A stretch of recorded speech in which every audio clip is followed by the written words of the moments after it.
오늘 열린 월드컵 경기에서는 메시의 멀티골, 음바페의 멀티골, 혼란의 멀티골이 모두 나오면서 치열한 득점왕 경쟁이 일어나게 되었습니다. 또한 메시는 월드컵 통산 17호 골과 18호 골을 득점하면서 클로제를 제치고 월드컵 최다 득점 기록을 세우며 살아있는 레전드로서 최고의 활약을 펼쳐보였습니다. 한편 승리가 절실했던 알제리는 요르단에게 역전승을 거두며 32강 진출을 위한 희망을 부여잡았습니다. 자, 그럼 오늘의 월드컵 스토리 한껏 보시겠습니다. 축구의 신 메시가 월드컵 통산 17호, 18호 골을 넣으며 월드컵 통산 득점 랭킹 1위에 오르며 아르헨티나의 2연승과 32강 진출을 결정짓는 대활약을 펼쳤습니다. 메시는 경기 초반부터 기회를 잡았습니다. 전반 6분경 라우타로 마르티네스가 얻은 페널티킥 키커로 메시가 나서게 되었습니다. 하지만 월드컵 최다골 기록의 중압감 때문일까요? 메시가 찬 페널티킥은 오른쪽 골대를 맞추면 빗나가며 득점에 실패했습니다. 잠시 고개를 떨구며 자책했던 메시는 다시 힘을 내며 결국 전반 38분 선제골을 뽑아내며 전반을 1대0으로 마쳤습니다. 후반전에는 오스트리아의 공세 속에 후반 종료 직전까지 1대0의 불안한 리드를 가져갔는데 후반 추가 시간에 메시의 추가 득점이 나왔습니다. 메시가 골키퍼를 제치고 슈팅했지만 수비에 걸렸고 리바운드 볼을 따낸 메시가 득점을 하면서 아르헨티나가 2대0으로 경기를 마무리했습니다. K 실축해도 흔들리지 않았던 메시는 멀티골을 기록하며 한 차전 해트트릭과 함께 총 5득점을 기록하고 있으며 월드컵 통산 17호, 18호 골을 성공시키며 클로제를 제치고 월드컵 통산 득점 1위와 북중미 월드컵 득점왕 경쟁에서도 1위를 기록하고 있습니다.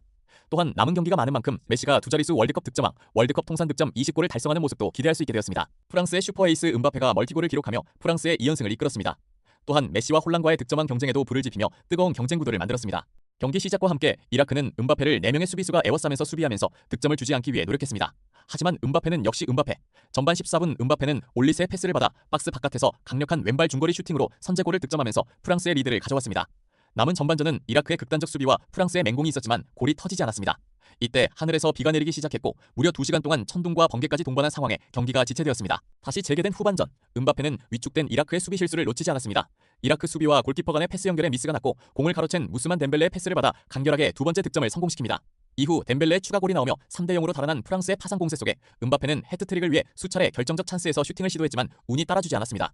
음바페는 해트트릭은 달성하지 못했지만 오늘도 멀티골을 기록하면서 프랑스의 2연승과 32강 진출을 확정지었으며 메시와 혼란과의 뜨거운 득점왕 경쟁에서 물러서지 않으며 월드컵의 열기를 고조시키고 있습니다.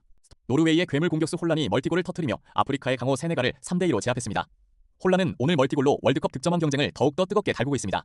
아프리카의 터줏대감 세네갈은 월드컵 신흥 강호 노르웨이를 전반 초중반까지 밀어붙였지만 노르웨이는 전반 43분에 페데르센의 벼락같은 돌파와 슈팅으로 득점하면서 전반전을 마쳤습니다. 불안한 1대0의 리드 상황에서 혼란이 제 몫을 하기 시작했습니다. 전반 상대의 집중 견제에 고전했었지만 후반 시작과 동시에 속공 상황에서 외대고르의 패스를 받아 득점을 했습니다. 하지만 세네갈도 역시 강호, 골문 앞 혼전 상황에서 마네의 패스를 사르가 우겨넣으면서 스코어는 2대1. 세네갈은 추격골 이후 마네와 사르, 잭슨 등이 공격을 이끌며 노르웨이가 수세에 몰렸지만 위기의 상황에 다시 등장한 혼란이 득점하며 멀티골을 달성합니다.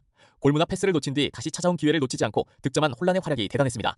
하지만 세네갈은 불굴의 투지를 선보이며 계속 공격을 거듭했고 결국 후반 추가 시간에 다시 샤르가 득점하며 경기는 펠레스코어 3대2가 됩니다. 위기를 느낀 노르웨이가 수비를 강화하고 세네갈의 공격을 버텨냈고 세네갈은 몇 번의 찬스를 놓치며 탄식하다가 결국 노르웨이의 승리로 끝이 났습니다. 노르웨이를 승리를 이끈 혼란은 메시, 음바페와의 득점왕 경쟁을 유지하며 축구 팬들의 찬사를 받고 있습니다. 탈락 위기였던 알제리가 요르단과 대결에서 극장골로 2대1 역전승을 이루며 기사 회생했습니다. 알제리는 전반 초반 요르단을 거칠게 압박하며 강력한 피지컬을 무기로 공격을 퍼부었지만 먼저 웃은 쪽은 요르단이었습니다. 전반 36분 무사 타마리의 돌파 이후 흘러나온 볼을 니자르 알라슈단이 아웃프런트 킥으로 마무리하며 선제골로 앞서 나갔습니다. 그러나 알제리는 후반 들어 완전히 다른 모습을 보여주며 아프리카의 강호임을 증명했습니다. 후반 24분 마레즈의 코너킥을 벤부알리가 헤더 슈팅을 시도했는데 살짝 빗맞으면서 도리어 골키퍼의 역동작을 유발하며 그대로 골라인으로 파고들며 1대1 동점을 만들었습니다. 꼭 승리가 필요했던 알제리는 맹공을 퍼부었고 요르단은 거의 템백으로 수비하던 후반 37분에 요르단 골문 앞 혼전 상황에서 아민 구이리가 침착하게 마무리하며 2대1로 역전을 했습니다. 하지만 요르단 측에 오프사이드 VAR 항의가 나오면서 VAR을 거쳤지만 다행히 온사이드로 결정되면서 알제리 대표팀은 응원단과 함께 환호했습니다. 결국 2대1로 승리하며 승부를 뒤집은 알제리가 기사 회생을 하게 되었으며 남은 3차전 결과에 따라 조 3위를 노려볼 수 있는 기회를 획득했습니다. 오늘의 월드컵 한마디. 메시, 음바페, 혼란의 득점왕 경쟁. 리밍 레전드 메시에 도전하는 슈퍼스타들의 득점왕 경쟁은 누가 웃을 것인가? 알제리 벼랑 끝에 희망. 풍성한 골 폭풍 속이 가득했던 오늘의 월드컵 경기 리뷰 마칩니다. 스토리뱅크 채널도 응원해주세요.